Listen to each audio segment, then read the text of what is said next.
these young adults are getting out of college. They're $100,000 in debt, and they have no real skills or more. That's right. More, and they don't have any real skills to pay off that debt and understand how debt works.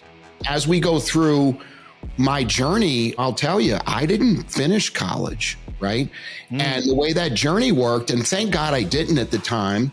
Imagine both of my parents being school teachers, and I go get this. My first real job was with Pizza Hut as a cook. I'm cooking pizzas. They say to me, "Hey, you're pretty good at that. You want to be a shift manager."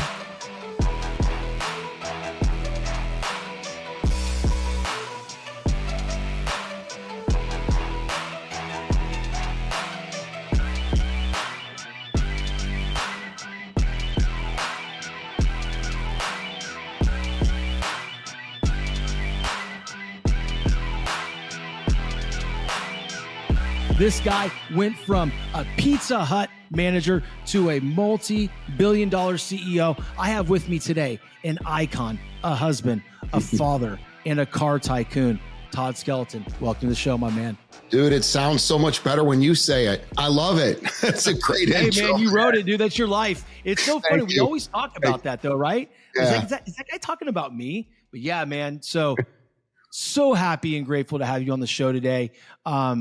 We've had this schedule for a couple of weeks, and, like every day I'm looking at my planner, I'm like, is it Wednesday yet? Like, let's go have this guy on. So, man, just, tell the audience a little bit about yourself.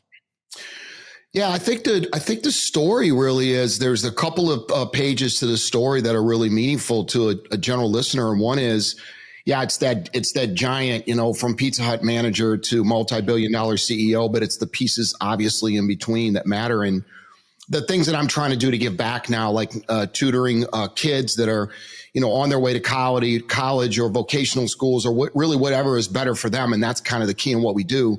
And it's the life lessons. It's interesting. I was thinking this morning, I'm into a lot of audiobooks now, right? And during my tenure at AutoNation for 27 years as an executive, I could probably count on one hand the amount of books I read. And I don't really know why. I mean, everybody said to be successful, you need to read books. But now as I'm beginning to really get into these books, I'm learning that many of the things that I happen to potentially fall into were the things that got me to the CEO job. And if I can take the stuff that I now know is what worked and teach it to somebody else, because if any one of these turns had gone a different direction, I wouldn't have what I have. I mean, it's just, there's not luck. I'm not going to call it luck. A lot of it's determination and hard work, but there's definitely is timing involved, right? And I wasn't managing that timing. It still worked. I made it through, but I could teach other people how to not have to navigate that by just some simple lessons. So it's good stuff, man. I love doing this stuff. I love telling the story, and I'm glad to do it. No, man, it's great stuff. And like I said, I'm more than happy to have you on here today for you to share a little bit about that, because, you said something very, very key. Everybody, the big story, right? The big hook is Pizza Hut manager to billion-dollar CEO, multi-billion-dollar CEO. My bad. But here's the thing. There's so many different things throughout that journey that happened that no one speaks about, right? And I feel as though there's a lot of things and social media is bad for this. Everybody talks about, I want to get from A to Z as quickly as possible, right? I want to have a 7-figure business, an 8-figure, 9-figure, 10-figure business. And what I'm hearing you say, there was a lot of things that were involved along the way that no one really knows about. So what I'd like to do right now is I'd like to have you share some of those things, shed some light on some of my listeners, because I feel as though they could really benefit off that. Yeah, and I think what it does, I think what the story should do is take someone who's in let's say a normal position right now and has a desire to do more, but maybe is doubting themselves and saying, well, yes, a Sean could get to where he got, a Todd, a Grant Cardone, we could talk about multiple people, but everybody starts somewhere. Mine was pretty humble. I mean, I grew up in New Orleans, Louisiana, Metairie to be specific, which is right outside of New Orleans, right? Okay. As a matter of fact, as it interesting as it would be, I grew up about 1.5 miles from Elena Cardone, didn't know her at the time. She didn't know me, but we figured this out 6 months or so ago after spending some time together with the Cardones. And very, very, very humble. Both of my parents were school teachers, and we lived a lower middle class life. We didn't necessarily want for anything. We had food, we had all the necessities, but we didn't have anything extra. And my drive was not determined by what my parents did because they were very happy teaching school.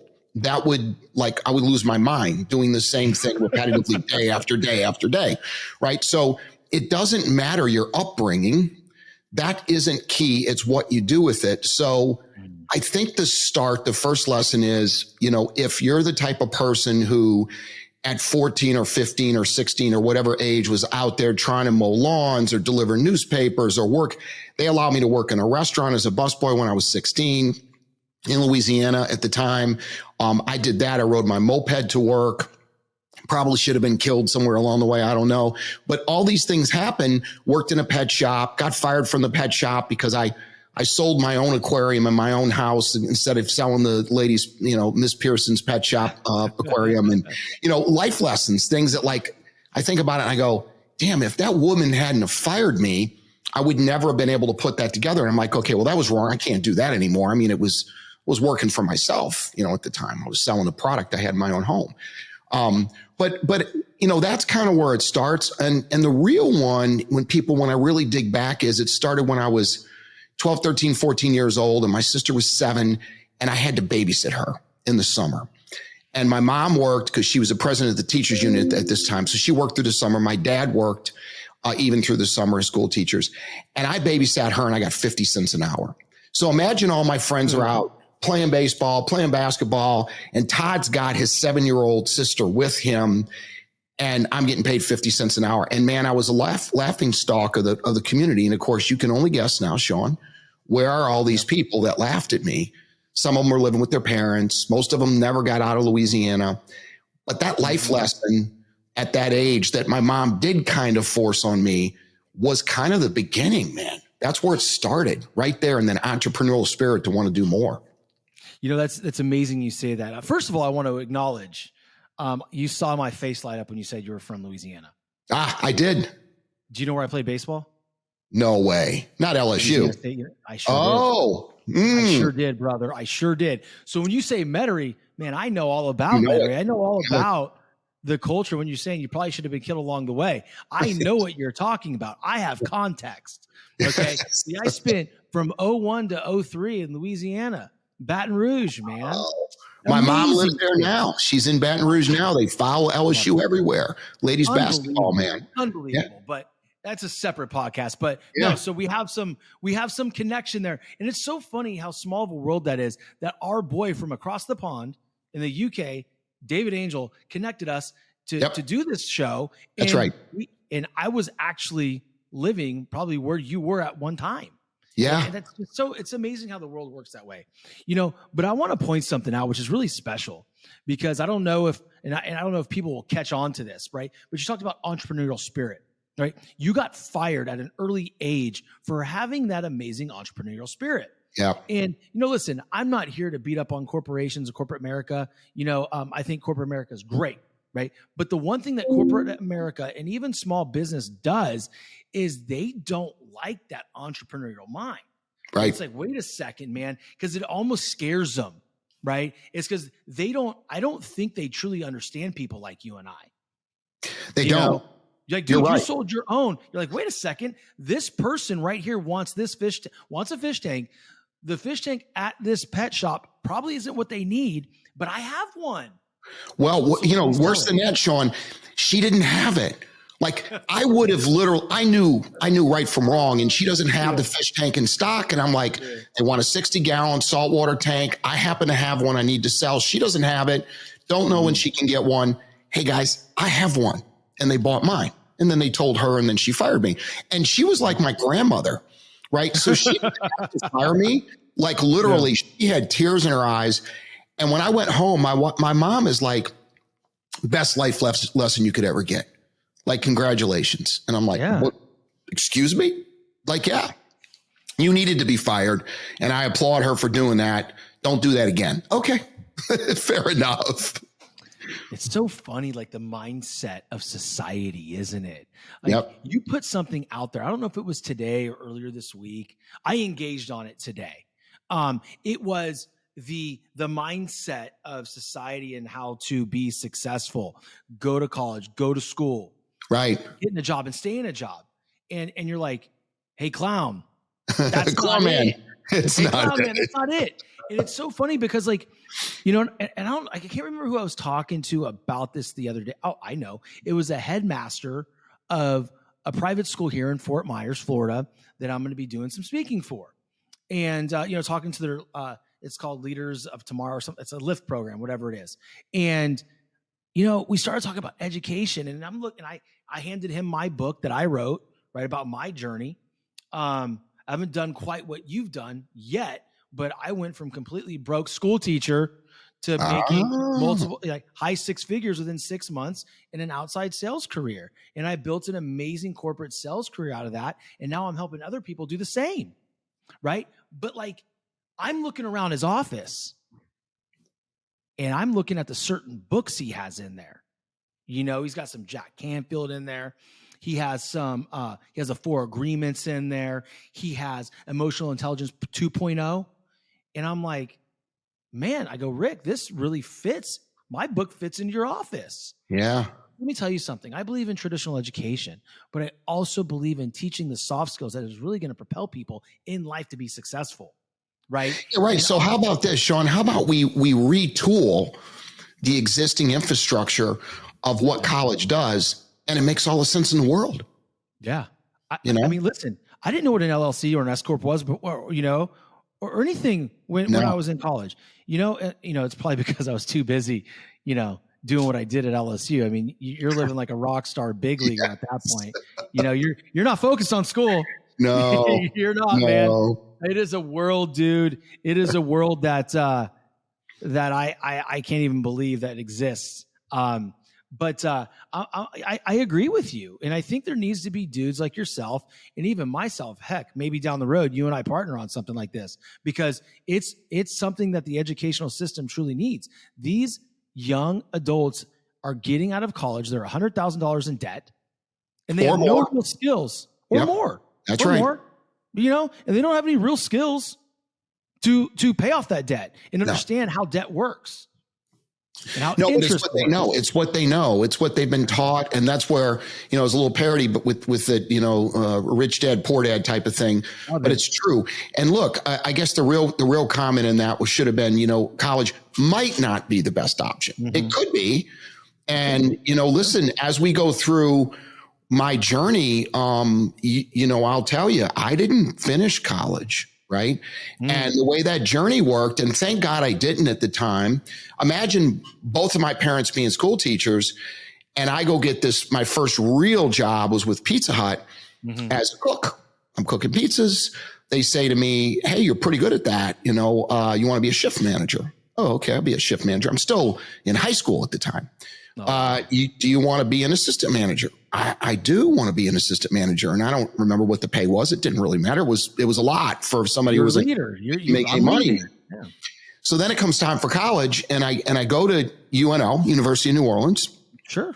And they come to me within the first month of me going to college, they come to me and they go, hey, you're a young dude. You could be our youngest Pizza Hut manager ever. I said, wow, man, that's cool. Like, great. Mm-hmm. What's not to like? Let's go. And they said, but you know what? You're going to college. And I said, yeah, great. I'll do that. They're like, we can't have you do both because, 50 hours a week, 55 hours a week is the requirement in the restaurant business. And you can't really do school at the same time. And I had to really think about it for about 5 seconds. Right. I said, I'll take that. Right. Yeah. And then I had to figure out how I was going to tell my parents that I wasn't going to school. Now, they didn't figure it out for about 90 days. And what I ultimately told them was I could not find a parking space. Like, oh my God. You can't find a parking space, right? University of New Orleans. So, a bunch of crying and gnashing of teeth. But I was off to the races as a Pizza Hut manager. And I went through that journey. And I got myself to a position in my early 20s where I was actually multi-unit supervisor. I was an area manager for Pizza Hut. Again, the youngest in the company's history. And I had 17 restaurants that I'm overseeing. And I was, 23, 24 years old, too young to be managing that. And I did that for quite a few years. And here's point number two. And thank God these people jump into your life. I'm on tour with one of the leading guys in PepsiCo, in Pizza Hut. I was like number 3 in the company. We tour all the restaurants. We have a great day. Chris Wood's his name. And he says, I said, hey man, great day. And I was up for a promotion to a district manager. Like I'm going to have the next big job. Right. Cool. He says, hey man, listen, great day. Restaurants are in great shape. People are good. But I just want to throw a little something in your head. I'm not quite sure this job is enough for you. What? And you're like 23, right? You're 23, 24. I was a little bit older at that point because I had been an area manager for quite a few years at that point. So I was in my late 20s. And I'm like, man, all I know is I want the next job, man. I want the district manager job, 55, 60 restaurants. And he says that to me. Well, oddly enough, I was running an Amway organization, which again, another key point, multi-level is not a bad thing. Most people aren't going to make money at it. I didn't. I had a big group, man. I was an emerald in Amway, big money, but I didn't make any money, right? Supposed to be. But I did have life lessons, man, listening to tapes, reading those books at the time on success. And if they can do it, I can do it. Driving home at 2, 3 o'clock in the morning after doing meetings in Orlando from South Florida. And 2 weeks after Chris Wood says this to me in the car, Pizza Hut comes to me, and I think this was kind of where he was going, and said, we don't want you to do that anymore. I said, well, I want to do that. He said, well, we don't want you to do it anymore, so we'll accept your resignation or you can quit doing that. Don't want to do that, don't want to quit. So what are we going to do? Well, ultimately, they end up firing me because I said I'm not going to quit doing the Amway thing. Right. And I was going to go get a lawsuit because, they can't really do that. I didn't do anything wrong. And I got in the car business. And my first month, I made over $6,000, which was double kind of what I was making in that job back in 1993. Right. Yeah. So my lawyer's like, dude, you got nothing. I go, I'm thank God. No lawsuit. I'm going to do this gig. And that started a 27-year career with AutoNation. Right. So my dealer was purchased by this conglomerate, AutoNation, which was started by Wayne Huizinga right after he sold Blockbuster. And I became one of the first employees of this big AutoNation, which is the largest auto retailer in the country.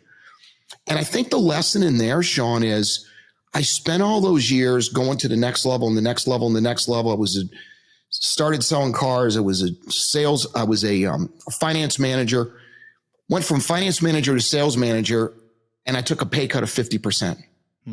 50%. But I knew that if I didn't go to a sales manager job, I'd never get to be a general manager.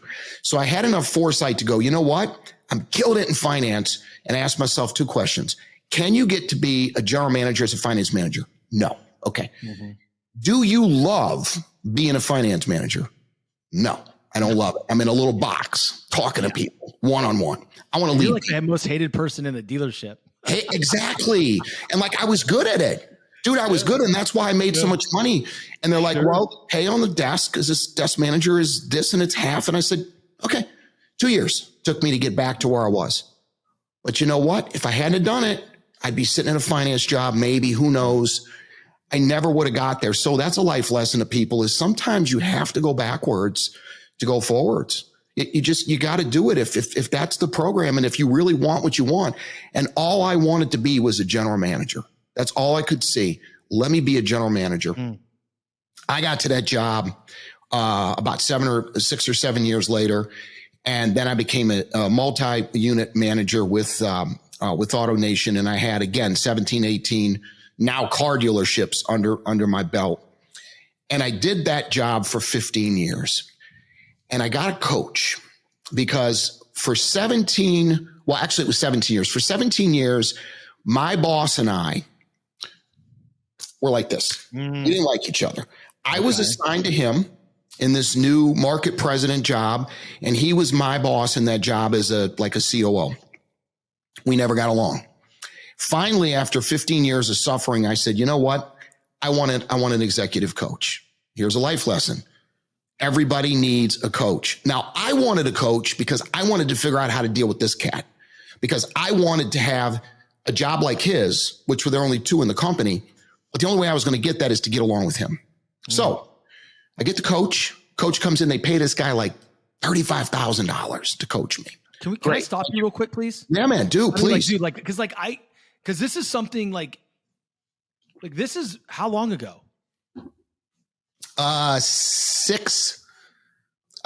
years ago. 5 years ago, fairly recent.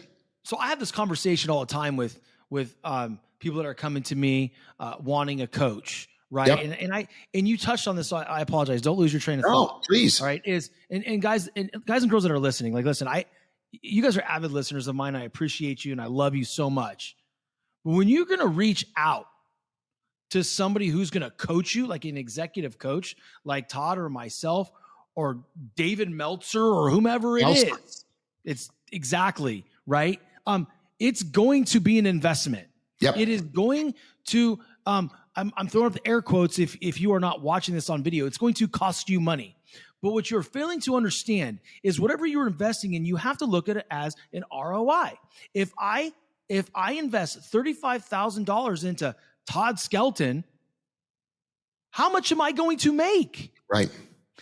And oftentimes, and I'm talking to people, and I'll even pitch, I'll tell them about my high ticket program. Ooh, I don't know, man. I don't know. I don't have money for it. That's exactly why you should do it. Because you don't have the money for it. That's right. So sorry. So guys, it's going to be an investment. It is $35,000 to build a multi-billion-dollar CEO position. Sorry, if you told me that if I pay you $35,000, that I'm going to make $1 billion or I'm going to be a multimillionaire, I'm like, that's a trade. Heartbeat. It's a huge trade. But remember, I did it, Sean, because I wanted to be able to get along with my boss. Yeah. Which I knew that if I did that, he was going to support me in my promotion to the next level, which again, I was up for, had interviewed for. The CEO of the company knew me well. I was top 2 or 3 in the company in my position. There were 16 of us in the company, right? Of a $22 billion company. So this coach comes in. He lays everything on the table. He goes, look, the good news is I know your boss because my partner coached him in a similar coaching session. So I know who he is and I know his personality, and we're going to figure this out, man. We're going to fix this relationship. And remember, this is stuff that we sign like an NDA on that says that like they're not going to share our conversations with the company, right? So it's very, very confidential. Great. I feel fully comfortable. So we work through this and we spend days together. And he says, next time that guy sends you an email that you know there's no end to, that's going to be positive, send it to me. Let's work on it. So the first couple emails that came in, the typical email that this guy sent me, which didn't matter how I responded, he was going to give me this stupid negative response. I sent it over to my coach. We worked on it. The first one for an hour and a half, the second one for an hour, crafted the absolute perfect response for him, his personality. We got the same stupid response. 3 months into the program with this coach, the coach calls me and said, brother, I'm on a 6-month program with you, but I got some bad news. I said, what's up? He goes, I can't coach you anymore. I said, well, what did I do? He goes, no, you're not the problem. It's your boss. Like, you're not the issue. I can't fix it. Yes, I can tweak you 20% because you've got some issues, but you're good, man. It's him. So I'm just going to tell the company that we're going to end the relationship right now and be done. And I said, oh, okay. Well, a couple months later, I left. June of 2019, I left because I had an ex-AutoNation executive who had left the company years prior call me out of the blue and say, hey, man, I got this amazing opportunity for a CEO job up in Boston. Okay. And I'd like you to be my CEO. And this is the day after I left AutoNation. I get this call. Now, the truth was I was going to take a job in Texas with an upstanding car dealership group, replacing a guy by the name of Jim Press, who was like a rock star, ran Toyota for a bunch of years. He was the CEO of this company, and it didn't work, right? So they want to bring me in. Matt McClarthy wants to bring me in. I'm going to be that guy's replacement. This is a big deal in the auto industry. And it was a safe bet. I looked at homes down there. And this guy calls me and says, hey man, I want you to be my CEO. My wife says, hey, who was that? I go, nah, never mind. He gave me a pay plan over the phone, Sean, in the first 5 minutes. First call. You're his guy. You're his guy. Dude, yeah. You're my guy. I'll pay you this and this. I'm like, wow. Okay. So get off the phone, tell my wife, now don't worry about it. 3 days later, he calls me back. He goes, you in or you out? I'm like, well, are you serious? He goes, yeah, get up here and meet me. I had almost accepted this job in Texas. So I go up there, I meet him. I'm like, wow, this is cold, man. This is Boston. Geez, I took my wife from South Florida to Maryland for AutoNation, and now I'm going to go from Maryland to Boston. Good Lord. Story short, we took that job up there. That job was laden with some issues. Our private equity owner was under investigation by the SEC for fraud. He raised a $1.8 billion in 7 funds, and auto was were 2 of the funds. And we were 62% of the money. And I was going to be the president and CEO of this group. And my buddy from the ex-executive was the board chair. He was retired. He didn't want to do the CEO job. He had nothing to do with it. He wanted me. So we go up there January 2020. COVID hits. So first, CEO's job is, oh my God, do we have any cash? Fortunately, I had a CFO, key point, that I had worked with in the past. So I was able to bring him in. So we didn't have to build this cultural relationship. We knew each other. That was helpful. Had a good team of people. They were just misdirected. We got it through COVID. We were crushing the business. And February 4th of 2021, so 13 months into my tenure, I'm at a board meeting. Now picture this. You've got the GPB is the name of the private equity company out of New York, right? Their folks are lying on this side of the table. My executives are on this side of the table. I'm at the head of the table. Next to me is supposed to be sitting David Gentile, who's the principal of GPB, right? The guy who's under investigation. He's going to get out of it. He's going to get out of it. He's going to settle. He doesn't show up for the board meeting, February 4th. I wait. I start the meeting at 9:20, 20 minutes late, figuring he'll show up. About 11 o'clock, I'm in the middle of my run, just killing it because the numbers are so good. Really, everybody's excited, and my phone's blowing up. So I finally pick up the phone. I exit the room. I give the meeting over to my CFO. David Gentile's been criminally indicted by the SEC. He turned himself in Boston. He flew in the night before with the team and had dinner with them from New York. They had dinner in Boston. That morning, he never made it to my board meeting because he was going to jail. Wow. So the manufacturers in the auto space aren't terribly excited about criminals running companies, right? Sure. Where the money is, obviously. So we had to put it all together. We had to keep everybody together. And we were able to keep this thing together. We ultimately end up selling the company to Group 1, which is like the 4th largest auto retailer in the country. And we started the company. It was worth $250 million in January 2020. $250 million. We sold it for $1 billion 23 months later. 4X. Not that the 4X was not impressive enough, but what was so impressive was that we did it under the SEC scandal. And we also won Boston Globe's Best Places to Work in the same month we sold the company. So our employees, through the scandal, were happy. And the reason we're happy is because we were transparent and we communicated. The first thing I did when I got to Boston, this is a lesson for business. I said, I don't know what I'm doing. I'm a brand new CEO, but I need to go to every one of these 56 dealerships and I need to talk to these people and I got to see what's going on. And I went out and I lured them into asking me questions, and we gave them Dunkin' Donut cards if they asked questions. We did everything we needed to do. Right. And they didn't believe me, but we fixed the things they said that were broken. So the next time we went back 3 months later to do another town hall meeting, they liked me a little better. And the next time I went back, they liked me a little better. And before you know it, a year's down the road, they believe me. So when the company is blowing up, they believe whatever I say. And what I said was, folks, bad news. We're going to have to sell the company. Good news, no Joe Schmo across the street car dealership can afford this business. It's going to be a big, reputable player. You're going to have a great program. You're going to be good. And nobody quit, Sean. We lost 0 general managers in that transition. That's amazing. I mean, 0. that is such an amazing story. The thing that really sticks out to me, just about you in general, and why, like, I love you already. Like, you're like one of my favorite people now, is the fact that when you're going through your career and going through all of these things, even through the SEC scandal, You are staying true to yourself. You're being very humble. You're hungry for everything. Right. You want to accomplish so much. But the thing that is so admirable about you is that you are so hyper-focused on, okay, what's next? Right. You don't think in terms of, now again, you do have dreams. I'm not saying that. You always want to reach for the next stratosphere. But you don't let that drive you every single day. And having the focus on just what's next, what's in front of you, what's now, has built this brand for you in this recipe for success that not a lot of others achieve, because what they'll do is, after the first failed CEO job, they'll tell themselves a story that this wasn't meant to be. They're not supposed to do this. What you did is you dug your heels in, right? And you operated out of the space here, right, in your heart.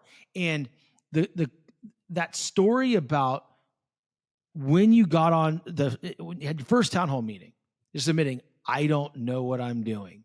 I am a brand new CEO. I need to visit all these car dealerships and find out what's going on. Like, man, that's somebody I can get behind as an employee of any type of automotive, like any dealership, whatever. Just someone coming in here that is the CEO of the company and saying, like, hey, I don't have all the answers. Do you see other CEOs in your position doing that same thing? Yeah, I do. I mean, I have a high level of respect for the majority. There's 6 big public auto dealers groups, just 6, nobody else. There was a 7th. They came in, they were late to the game, and they went out. Okay, recently. So I have a high level of respect for 5 out of the 6. One, I just don't like the management style, but I think part of it is, and I interviewed, oddly enough, they interviewed me, I interviewed them during the sale process of this company, because when you have a company that has this kind of valuation, all of the 6 companies wanted to buy us. They're there. So I had one-on-one and many one-on-one discussions with the top leadership of these businesses. So I knew most of them anyway. Mm-hmm. And I think the key is, going back to those town hall meetings, the one thing we left them with was, they gave us a short list of issues. And if there was an issue they gave me that made no sense, like, well, we got 2 buildings, Todd, and we want to join them together.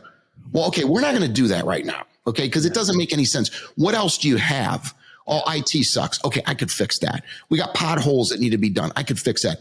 And I told the team the minute we left, I go, within 48 hours, preferably 24, fix something that we said we were going to do. Yeah. And when we did that, that built the trust, right? So just going in and getting questions answered doesn't fix it unless you follow up. And I think that the folks that I know in the other public companies, the other big CEOs, do similar things, right? They convinced me that if they bought my company, they saw how well we took care of our people, that those folks would remain in the same set of loyalty that they have. And fortunately, the folks that bought Prime, they're very happy. Now, there's some that left. When you have a cultural change, people are going to leave.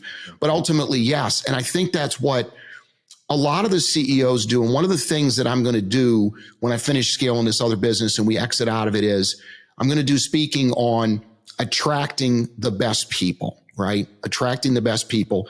Because if I'm an expert at something, that lesson taught me, we had really low turnover. We had a lot of engagement. We did engagement surveys. We did a lot in 23 months, but it was all about them. I improved their benefits, I improved their 401k. We had to do those things. We paid them during COVID when nobody else was really paying. We paid them. My CFO went nuts. He's like, Todd, we can't do it. I said, Wes, we can't not do it. We got to do it, brother. I said, this is uncharted territory. But Sean, here's what's interesting. I knew most of everything that I had to do as a CEO probably 10 years earlier. So the mistake I made was hanging around with that clown at AutoNation for 17 years. And that's something that I try to teach people is, when you know you're in the wrong place, just get out, right? Be smart about it. Go find something else first. Don't just quit. But I stayed too long. Now, it worked out fine. Yeah, but here I am at 57, and I could have done this when I was 50. I had the same skill set, but I was sitting around trying to please a boss who was unpleasable. And when I tell you, my wife will explain all the time how miserable I was. I didn't even know I was miserable. I spent most of my days trying to keep this guy happy. Ridiculous. So don't do that. And again, man, and I'm going to challenge you here on something, right? I'm going to challenge your perspective. I don't think you stayed in too long. I think you stayed in exactly how long God intended you to stay in there. Because here's the thing, man. Now you can be someone's survival guide, their compass that's going through it. It happened the way it was supposed to happen. Yeah. That was your journey, man. And I'm going to tell you though, a lot of weaker people would have exited sooner. And all that growth that you went through, all the even skills of working with negative people that you went through that you can teach someone else that's going to come to you for mentorship. Like, dude, that's everything. A lot of times I look at things going on in my life. I'm like, man, like what is going on right now? Like, why am I dealing with this? And then I have to sit there and shift and say, okay, this is happening for me, not to me. This is my plan. Like God had this plan for me before I was even born. This is my journey. Who am I to ask that question? Just go through it, man. Just go through it and see where you come out. I got chills in my arms right now. Okay. Because just this morning, I was thinking about this same thing. We were in a clubhouse room and I was listening to some things and I was sharing a little bit here and there. But ultimately, this is something that my coach, we'll go back to a coach, Dave Meltzer, taught me. And granted, it doesn't take much, folks. I get 15 minutes every other week, and that's all I need. Plus, I have unlimited access to them if I need them for something else. And there's been many occasions where we've had quick phone calls where I've had something I needed to do. But primarily, it's a setup every 2 weeks for 15 minutes. But one of the first things he told me was, Todd, you got to get rid of the resistance. And I had a breakthrough. There's been multiple levels of breakthrough of understanding this resistance. But the final one was a couple of days ago when I started realizing what you just said. Things are happening to me. How'd you say it? Say it again. Things are happening for me, not to me. Right. Yeah. And the thought is I accept whatever's coming my way, because you know what? It always works out because it's exactly how God intended it to work out. And I've been able to lay at night and sit and pray and say, you know what? Thank you for this amazing exit that I'm going to have in this truck business. I already know it's done. It's finished. I knew before, like my CFO would say, don't tell those board members and don't tell the investors we're going to 4X this company. I go, I'm going to tell them that.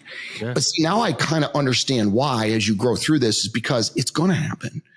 And I'm just going to accept that energy now. And when we sit and people sit and they don't accept this, that's the resistance, and the resistance doesn't allow things to flow. And man, that will stifle you in a big kind of way. So I appreciate your comment on that. You're absolutely right. Yeah, man. And we all go through it, right? I mean, I'm gonna be straight up with you and everybody listening. Like the last 2-3 days for me, I've been in that resistance. Like I've been living in that energy, and it has been painful. I have been like physically and emotionally exhausted because of it. And quite literally about an hour before our recording, I snapped out of it. Wow. And it's like, wait a second. Look at everything that has happened in your life in the last year. And it took a phone call from a really good friend of mine to say like, hey man, what you got going on socials right now? I see a lot of coaches out there saying they want to coach people, but like, you're making me feel insecure about my work ethic. I'm like, huh?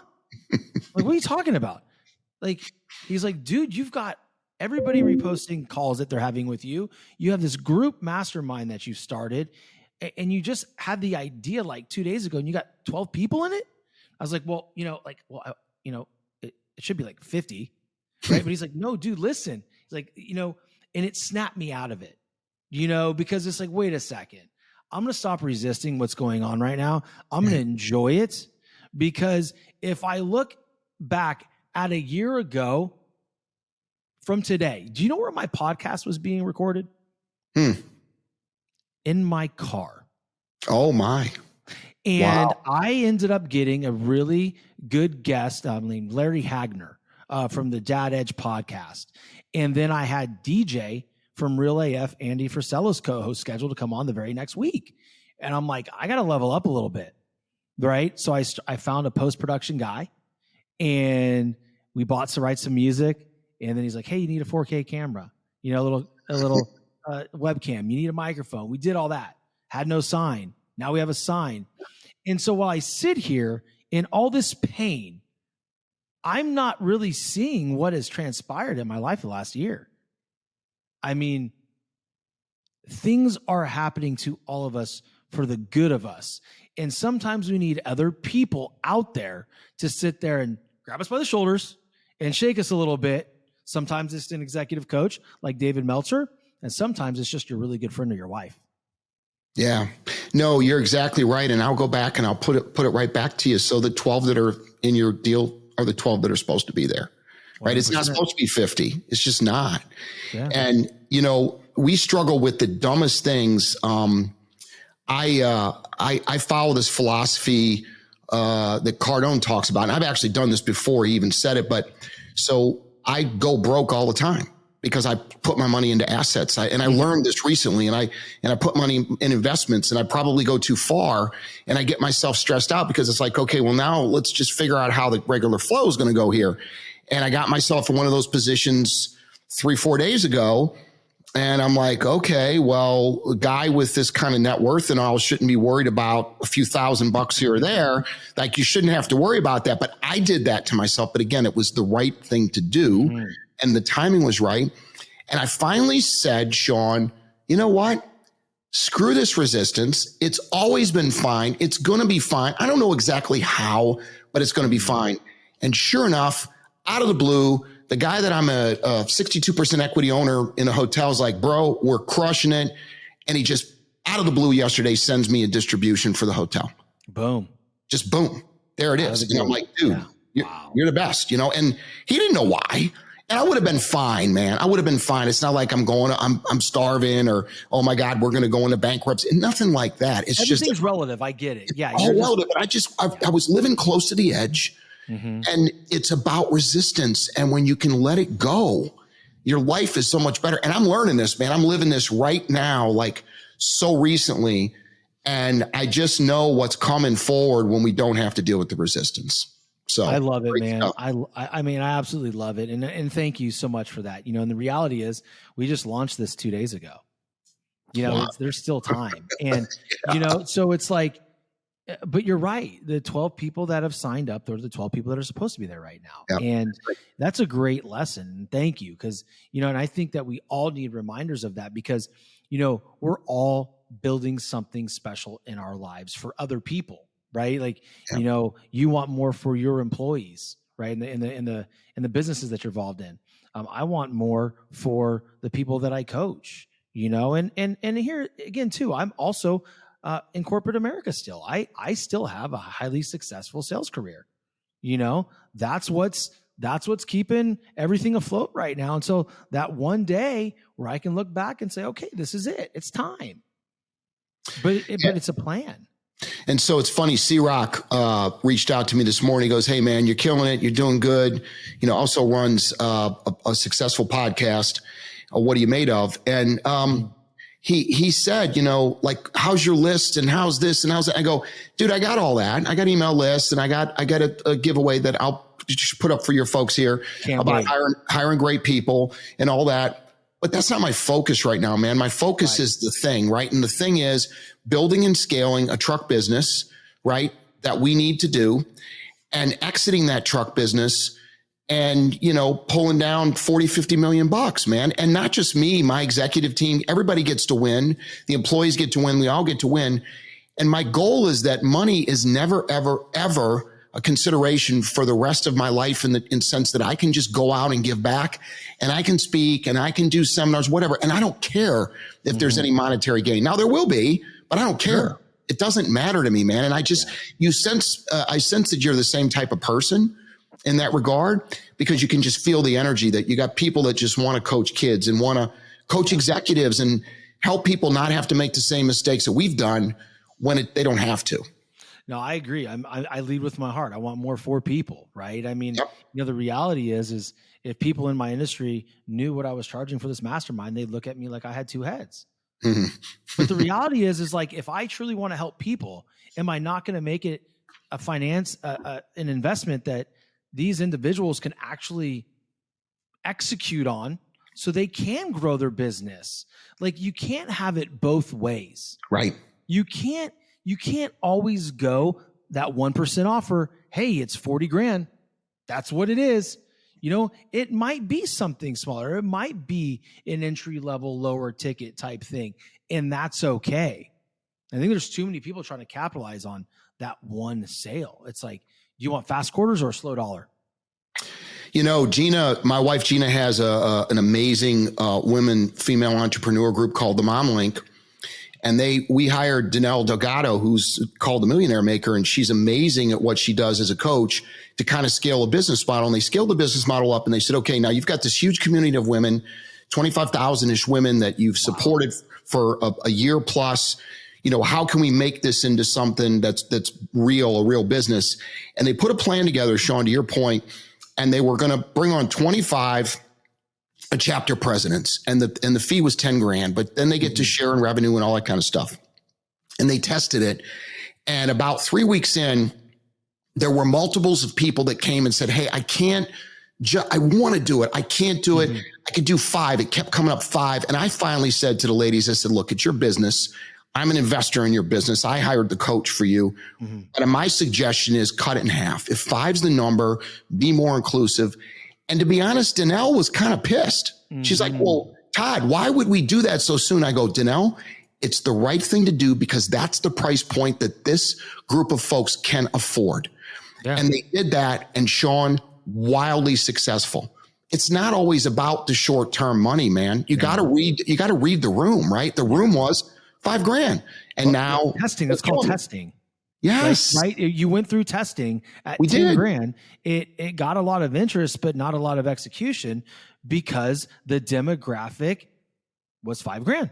Yeah. It was $5 grand. Cool. And that's fine. And maybe the next group is 10 grand because there's success in it now and a different level of people want to come in. But it whatever, whatever. But it's fantastic, man. Well, look, man, I know we're getting close to to time here, and I want to land the plane. I have a couple more questions for you. Sure. But first, I want to allow you to share what you said that you were able to share with the audience. Yeah. So what I did is I took and I put an 11-step process together for hiring the absolute best people. It's free. Trust me, I'm not coming at you with offers. This is literally a gift back, and it's at free.toddskelton. Don't forget the R, toddskelton.com. And if you go there, yes, I'm going to collect your email address and such, but I promise you, we're not coming after you. I want you to have that guide. And I think that's what actually helped me. If there was one thing, that's the one thing that got me, got us the 4X lift in that business during that cycle. And so I think I can give that back. And then the second thing is, Todd Skelton, CEO on Instagram. That's my one platform I'm really trying to build now. Obviously, that works directly with Facebook, but we're working on IG right now. I've got a huge LinkedIn account at Todd Skelton as well, but I'm spending a lot of time on Instagram because I think it's the right place for what my message is. So followers there, fantastic. I try to put out a piece of content every day, and there'll be something in there that people will be able to grab something from. I got to get you on LinkedIn. We're not connected on LinkedIn yet. So man. Let's do that. Let's do it. No, he does put out some great content every single day, guys. Check him out. Again, can you say that link where we can get the 11? You said free. Free. Okay. Free.toddskelton.com. Yes, sir. Got it. Okay, cool. Because I'm going to make sure that I go there and get that free offer myself, because eventually I will be hiring some people into my company. I want to make sure I do it the right way. So cool. I'm going to take advice from the best. And don't worry, I'm going to have all this stuff in the notes here for you, for everybody that is listening that wants to go and find my boy Todd. So let me ask you 2 more questions, man. Sure. How can my audience, besides what you just said, best support you? That's it, man. That's it. Honestly, that's it. I just want to connect. Cool. Right now with folks so that I can give back in the future. That's all I'm looking for. But thank you, man. Love it. Love it. Absolutely love it. Last question before we let you roll onto your day. How can I best support you? Stay in touch, man. I think you and I are just starting a relationship here. I think there's a lot of things that you and I can do together. in the future. We're both in Florida, different coasts, but I'm in Delray Beach. You're in Fort Myers. Yes. Oh, dude, that's a quick drive, man. Nothing. It's funny because my wife, we'll come over and my wife will be like, all right, we're not leaving because that's where she wants to live in Delray. Well, we're here. So you come visit, man, anytime you want. But I think we stay in touch. And we got a lot of synergies, man. And I think that's how we build life. Yep. Absolutely. Well, you heard it here, guys. Pick up his free gift at free.toddskelton.com. Hit my boy up on LinkedIn and Instagram. He's building his Instagram. So go and support him in that. I'll have his handle in the show notes as well. If you got anything out of this show, as always, I'm going to ask you to share it to your social platforms. Tag me, tag Todd. I know I'm going to share it back to my socials. I'm sure he'll do the same. Absolutely. And, if you aren't already subscribed to this podcast and you're hearing it for the first time, please hit the button, follow the show, subscribe, right? And write a review. I love hearing what y'all have to say about the show. With that being said, guys, love you so much, and I'll talk to you next time. Be good.